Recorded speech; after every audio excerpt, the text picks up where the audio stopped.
តើជាសេរីដែលជាអគ្គទេសាភិបាលធនាគារជាតិនេះជាស្រីកំណាន់ឬជាស្រីបម្រើរបស់ហ៊ុនតូបានជាមិនព្រមជួយប្រជាពលរដ្ឋរងគ្រោះដែលដាក់លុយនៅធនាគារហ៊ួយវ៉ាន់ផេហើយបែរជាមកជួយហ៊ុនតូដែលជាជនល្មើសជនអក្រិតទៅវិញយើងឆ្ងល់ណាស់ហេតុអ្វីបានជាមិនអាចជួយបានពីព្រោះថា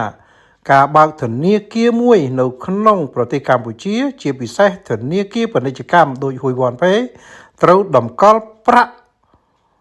ទុកនៅធនាគារជាតិចំនួន$75 លានដូច្នេះបើជាសេរីមិនមែនជាស្រីកំណាន់ឬស្រីបម្រើហ៊ុនតូទេគួរតែយកប្រាក់តម្កល់ទុកនៃធនាគារហ៊ួយវ៉ាន់ផេទាំងនោះមកបើកជូនប្រជាពលរដ្ឋរងគ្រោះទាំងអស់នោះទៅ